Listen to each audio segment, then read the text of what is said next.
بسم اللہ الرحمن الرحیم۔ اسلامیات لازمی class 11th، detailed question, long question, تفصیلی سوالات کے جوابات، اسلامیات کمپلسری کلاس 11th۔ قرآن پاک کی خصوصیات۔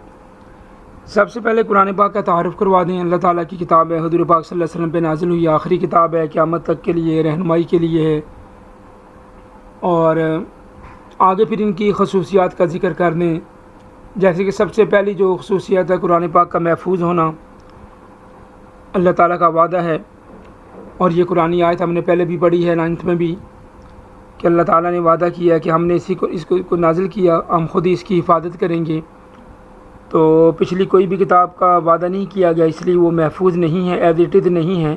قرآن پاک جیسے نازل ہوا تھا آج تک محفوظ ہے۔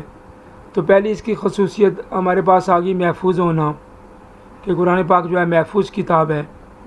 اور اس کے بعد جو ہے قرآن مجید کی زبان کا محفوظ ہونا، کہ قرآن پاک کی جو زبان ہے، لینگویج ہے، وہ بھی محفوظ ہے۔ عربی زبان جو ہے بہت سے ملکوں کی زبان ہے، پڑھی لکھی جاتی ہے۔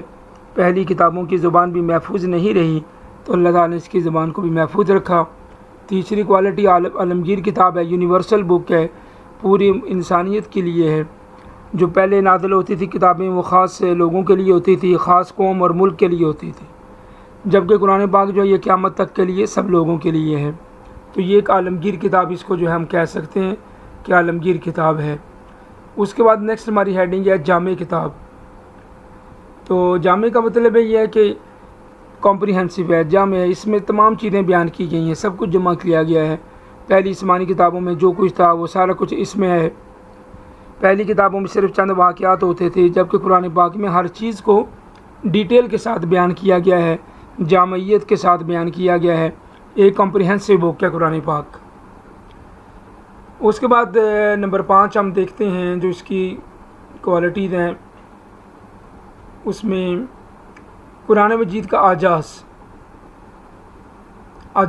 یعنی قرآن پاک جو یہ ایک معجزہ ہے۔ قرآن پاک ایک معجزہ ہے، عقل کو عاجز کر دینے والی کتاب ہے۔ اس قسم کی کتاب نہ کوئی بنا سکتا ہے، نہ کسی نے بنائی گئی ہے۔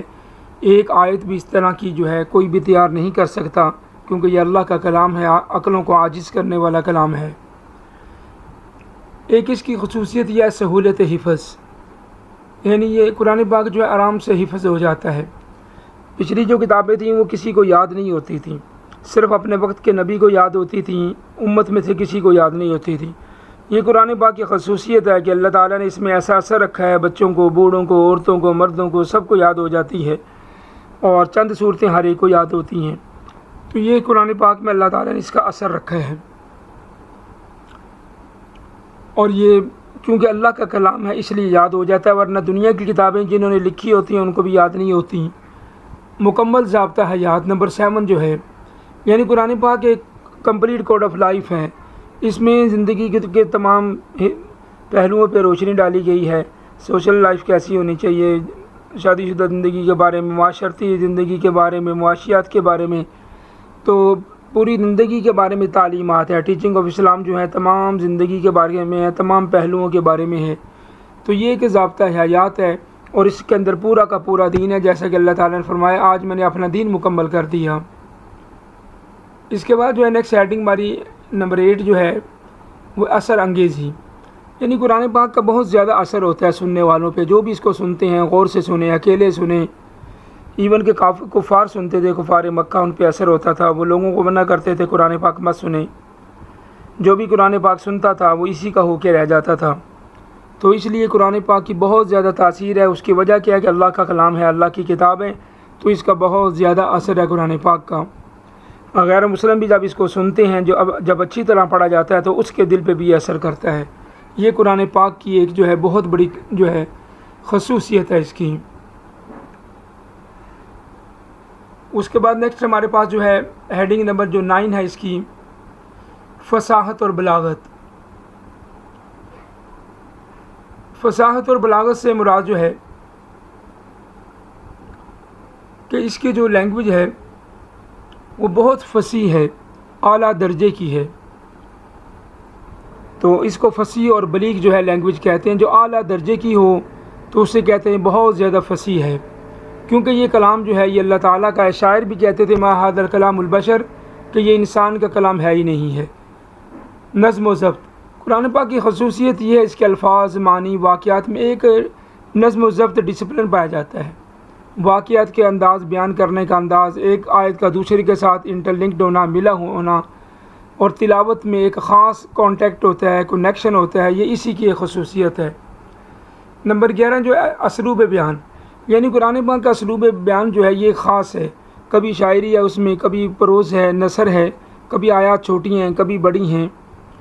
تو اس کا انداز جو ہے، جب جنت کی نعمتوں کے بارے میں بات ہوتی ہے تو ان آیات بڑے نرم الفاظ استعمال کیے گئے ہیں. جب جہنم کی عذاب کی بات آتی ہے تو اور قیامت کی بات آتی ہے تو بڑے سخت الفاظ ہوتے ہیں. سورۃ القاریہ ہے، سورۃ الزلزال ہے، اور اسی طرح سورۃ قیامہ ہے. تو قرآن پاک کے جو الفاظ ہیں، جب جنت کی نعمتیں آتی ہیں سورۃ رحمان تو قرآن پاک کے الفاظ نرم ہو جاتے ہیں. جب جہنم کی باری آتی ہے تو سخت ہو جاتے ہیں. اور ایک سب سے بڑی خصوصیت ہے یہ آخری کتاب ہے اللہ تعالیٰ کی. قرآن پاک سے پہلے بہت ساری چھوٹی بڑی کتابیں نازل ہوئیں. بعض روایات کے مطابق 104 کتابیں جو ہیں نازل ہوئیں، اور تورات، زبور، انجیل سب سے مشہور ہے. اس کے علاوہ صحف تھے، صحائف تھے، صحف ابراہیم و موسیٰ، یہ نازل ہوئے. تو اس کڑی میں قرآن پاک جو ہے یہ اللہ رب العزت کی آخری کتاب ہے. جس طرح مسلمان آخری امت ہیں، حضور پاک صلی اللہ علیہ وسلم آخری نبی ہیں، اسلام آخری دین ہے، اسی طرح جو ہے قرآن پاک جو ہے یہ اللہ رب العزت کی آخری کتاب ہے. اور اس کی تعلیمات جو ہیں یہ قیامت تک کے لیے فار ایور ہیں، اور اس میں کوئی تبدیلی ہوئی ہے نہ ہوگی، نہ کوئی کر سکے گا. اور اللہ تعالیٰ کے فضل و کرم سے یہ قیامت تک محفوظ رہے گی، کیونکہ اللہ رب العزت کا وعدہ ہے کہ انا نحن نزلنا الذکر و انا لہ لحافظون، ہم نے اس کو نازل کیا، ہم اس کی حفاظت کریں گے. اس سوال کو تیار کرنے کے لیے آپ ہیڈنگ کو جو ہے یاد کر لیں، ذہن میں رکھ لیں، اور ان کو 2-3 بار اچھی طرح پڑھ لیں، گو تھرو کر لیں. ایک ایک لفظ کو زبانی یاد کرنے کی ضرورت نہیں ہے. ہیڈنگ کو یاد کر کے ان کے نوٹ بنا لیں، ایک ایک 2-2 الفاظ میں، آدھی لائن میں ہیڈنگ آپ کے ذہن میں ہو. 2-2 4-4 لائنیں لکھتے چلے جائیں، 1-2 حوالہ جات لکھ دیں تو یہ کویسچن کافی ہو جائے گا، کیونکہ اس کی تقریباً 12 ہیڈنگ دی گئی ہیں. آپ ہر ہیڈنگ میں 3-4 لائنیں لکھ دیں، اس سے ریلیونٹ ہوں، اور جہاں ریفرنس آتا وہاں پہ ریفرنس لکھ دیں، ورنہ اپنے الفاظ میں سمجھ کے لکھتے چلے جائیں. اس سے آپ کو لکھنے میں بڑی آسانی ہو جائے گی، مشکل پیش نہیں آئے گی. اگر زبانی یاد کریں گے تو اس میں ٹائم زیادہ لگتا ہے اور بھول بھی جاتے ہیں. تو صرف آپ ان کی ہیڈنگز کو، عنوانات کو ذہن میں رکھ کے چھوٹے چھوٹے جملے بنا کے لکھتے چلے جائیں تو سوال کی تیاری ہو جائے گی. اللہ رب العزت ہمیں دنیا اور آخرت کے امتحانوں میں کامیاب فرمائے. آمین یا رب العالمین.